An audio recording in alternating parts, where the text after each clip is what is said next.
Hello, insert student name here. Today I want to work with you on a limb independence exercise. It is one of my favorite exercises for working with young drummers, and particularly young jazz drummers. And it's an excellent exercise. It's something that will very much benefit your playing. And it's got a fancy title because it's a limb independence exercise. The whole idea is we're getting used to doing multiple things with different limbs and having different patterns. And what this exercise is going to focus on is getting your left hand, which is going to be playing the snare drum a lot, which will be a comping and sort of a chatter instrument in a big band or in a small group setting, getting comfortable with that and being able to move it around while doing a basic swing pattern. And we'll all be familiar with the basic swing pattern. What we're going to be doing is playing the hi-hat on 2 and 4. When we play this, we want to make sure that our heel is raised and we're playing up on the ball of the foot. And then we're going to be putting 4 quarter notes on the ride cymbal. A lot of times players learn skip eighths right away, where they don't want to go dang, dang, a dang, dang, a dang, dang, a dang. That's not necessary, and I think it's actually not a great way to start. I think you're better off starting with 4 quarter notes and then choosing the moments when you want to put that skip eighth in and treat it more as an accent and as an effect that you can put on, rather than just doing it all the time and doing it sort of mindlessly. So the pattern without our left hand is going to look like this. A 1, 2, ready, go.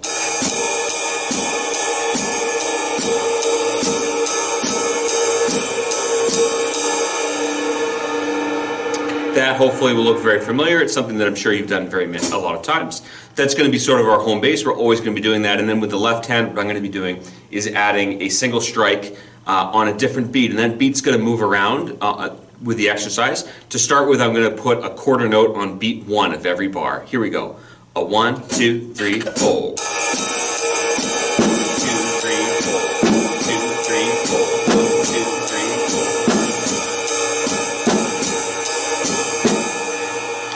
What I'll do now is I'll put it on beat 2 of every bar. Here we go. A 1, 2, 3, 4. 1, 2, 3, 4.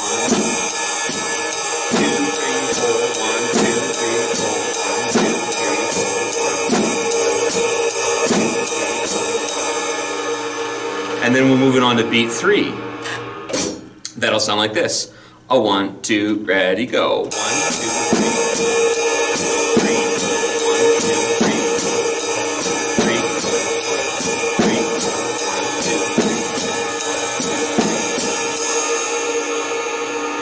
And finally, we'll move it to the last of the down beats, which is going to be beat 4. Here we go. A 1, 2, 3, 4. 1, 2, 3, 4. 1, 2, 3, 4.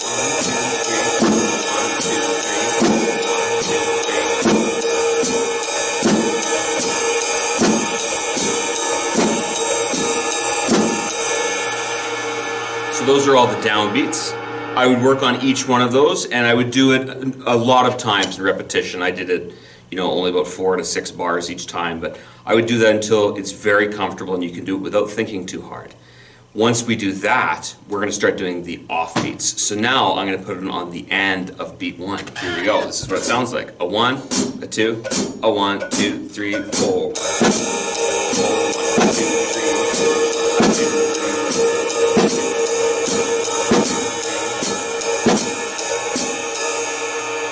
On the end of beat 2, here we go. A 1, 2, ready, go.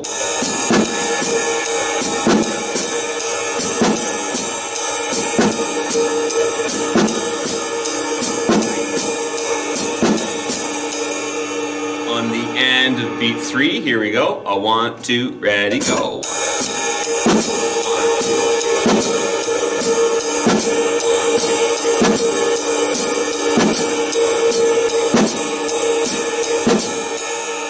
And then the end of beat 4, the last of the upbeats. Here we go. A 1, 2, ready, go.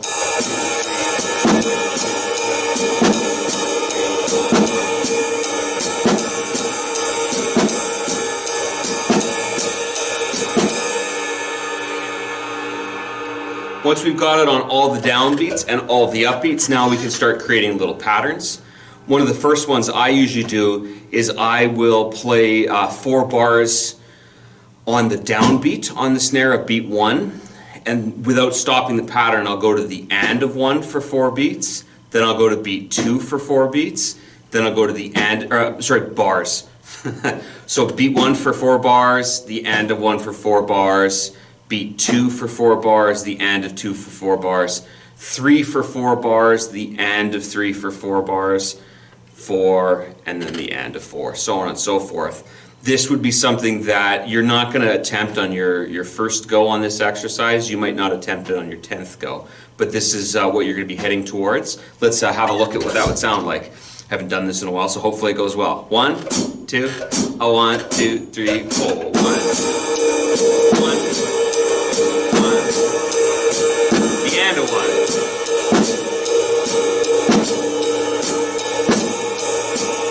Beat 2.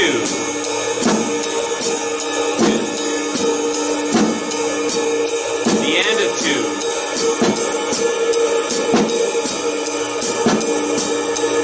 Beat 3.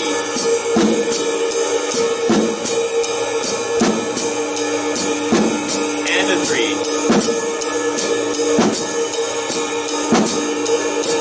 Beat 4. And then the and of 4.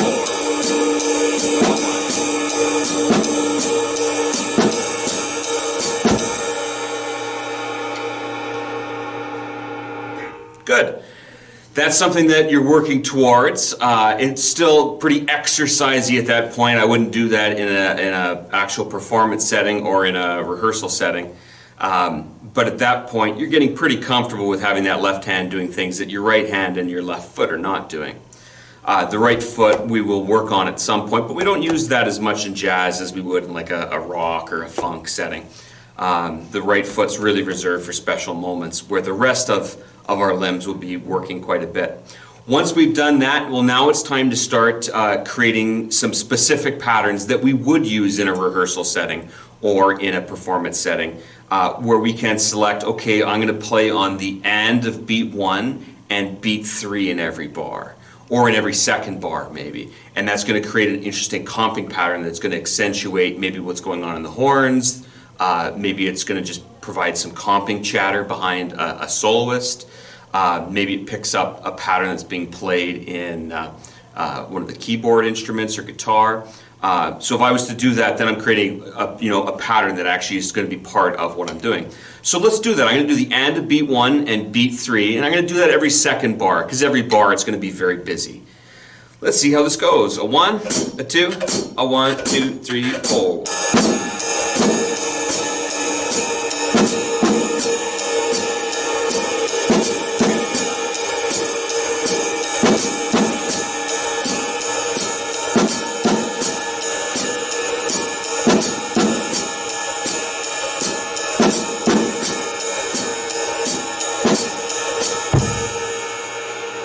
So that's starting to sound interesting. That's just a bit more involved than playing just the ride cymbal, just the hi-hat. Picking 2 beats in the bar. I like to try to balance it out so I have an upbeat and a downbeat to create a little bit of interest. And I tend to try to avoid playing on beat 1s. There's a bass player who plays every beat 1 and plays a very prominent note on that. And my ride cymbal is going to hit every beat 1 as well. So I find that 1's not all that effective to hit. A lot of people tend to already be there. I like to hit the upbeats and the other beats of the bar. Let's pick one more. How about beat 2 and the and of 4? Let's try it. A 1, a 2, a 1, 2, 3, 4. 1, 2, 3.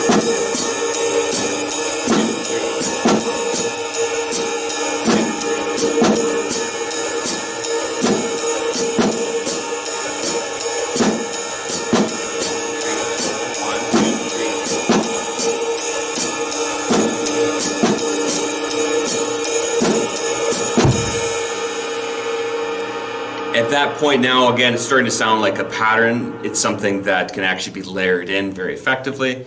When I'm actually playing drum kit in a small group or a big band, normally I'm not thinking about just doing a same pattern every bar, but I might on some tunes. Sometimes it'll be just that I'll be looking to add some chatter in amongst what I'm hearing from the horns or what I'm hearing from a soloist.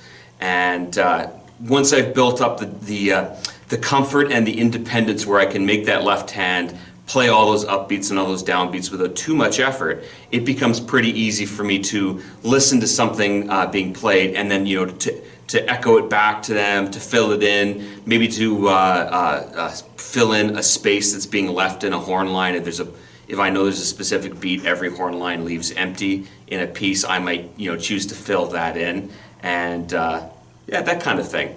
It's a great exercise. I really, really strongly encourage that you work on this regularly. It's a wonderful warm-up, or even just a good warm-down exercise. Start by putting him just on the down beats. Do every beat 1, do that for a while. Then do every beat 2, do that for a while. Then every beat 3, do that for a while. And every beat 4, do that for a while. You're going to find beats 2 and 4 are really easy because your left arm and your left foot are going to be lining up together. 1 and 3, not as easy, but not too tricky. Once you've got the 4 downbeats mastered, go to your off beats. Those are more challenging. That is where you're really going to want to be counting 1, a 2, a 3, a 4, a 1, a 2, a 3, a 4, and making sure that it's lining up with your counts.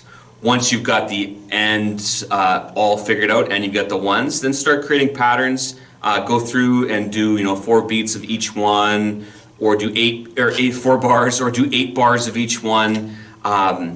Eventually you get to the point where you can move around every bar, and once you're doing that, you've got some true independence. That would look like this: a 1, 2, 3, 4, 1, 2, 3, 4, 1, 2, 3, 4, 1, 2, 3, 4, 1, 2, 3, 4, 1, 2. Whoops, that was a screw up. Let me try that again. A 1, a 2, a 1, 2, ready, go. 1, 2, 3, 1, 2, 3, 2, 3, 4, 1, 2, 3, 4, 1, 2, 3, 4, 1, 2, 3, 4, 1, 2, 3, 4, 1, 2, 3, 4. And once you've got that down, you're going to find that that's going to open up a lot of possibilities with your left hand. And again, that's going to be giving you the opportunity to create some comping patterns and some rhythmic chatter to accompany a soloist or a big band. Have fun. If you got any questions, come see me about it.